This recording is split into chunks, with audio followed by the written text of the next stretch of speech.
Hey. Living environment, friends. It's time for that. Bellringer. Let's go now.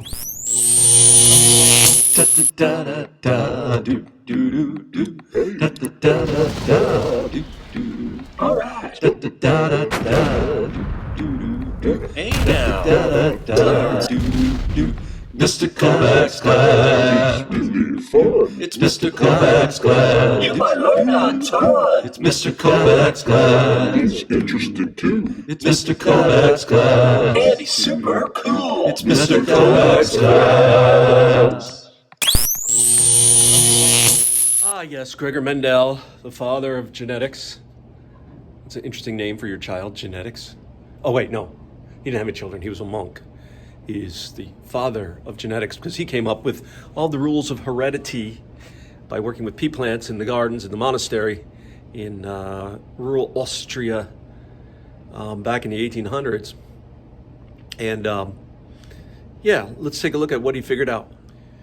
Right? And Mendel was working with pea plants, and he figured out that by controlling the parents, that is, knowing who were the parents of who, with peas, which he could do because of the way the flowers were built, he could then just count offspring. He found out that there was variation, right? That like no two peas were exactly the same, and sometimes they had differences in color and in height or in wrinkliness and that kind of thing. And by seeing what the parents look like and then looking at all of their offspring, he came up with some rules. And one of the primary fundamental rules is that genes always come in pairs.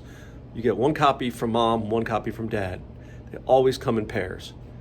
Genes, he called them factors, but genes always come in pairs. Okay? Another rule he had is that sometimes genes don't show up, right? Like they can be like hidden. He called the ones that can be hidden, he called them recessive. And that is because they're covered up by the other gene that's inherited from the other parent, which he called dominant. So we got dominant recessive, right? Two genes, one copy of each gene from each parent, and they might both be dominant, might have one dominant, one recessive, or they might both be recessive. And that determines the phenotype. That determines what the offspring look like. Some other words that we need to know: if you've got two of the same kind of gene, the same kind of allele, we call it homozygous, two of the same. But if you have like one dominant, one recessive, that's called heterozygous. Right? So if you had dominant, that would be homozygous. Recessive would be homozygous. Recessive dominant, heterozygous. Right? And Mendel came up with some rules of inheritance too, like numbers. He did a lot of, like if you had, and that's what you're going to do in your Edpuzzle lesson today, is going to look at what's called a monohybrid cross and what the outcomes are from that. Okay? Another thing that Mendel's sometimes given credit for, but he did not invent, is something called the Punnett square. The infamous Punnett square, the scourge of biology students everywhere. It's easy. It was invented by a guy named Reginald Punnett in order to make predictions using Mendel's rules. So the Punnett square is a way to use Mendel's rules, make predictions about if parents have offspring, what will the offspring look like? What will their genotypes be, or what will their phenotypes be? All right, so the Punnett square is a square. It's usually divided into 4 smaller squares, and it's all about sorting potential alleles or potential genes. You take one parent and you put their 2 possible alleles on one side, and you take the other parent and you put them on their side. Here, let's look at this a little more closely. All right, here's my Punnett square of fun, right? There's me. Oh yeah, there's the Punnett square. All right, let's say dad has, let's just say dad has purple eyes. And purple is dominant. We're going to use the letter P for purple, okay? And dominant, we're going to use capital letters, purple. Let's say mom also has purple eyes. She's purple. She's got to have at least one purple. But let's say her other allele is actually for, green eyes. We'll use a little G for green. Okay.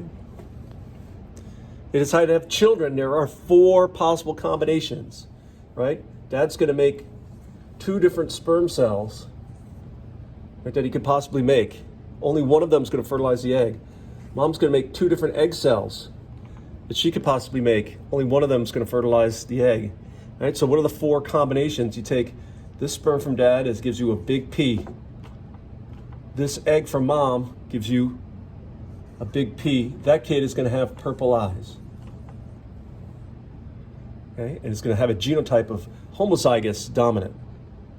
Let's see, this square down here, dad gives the big P, mom gives the little g.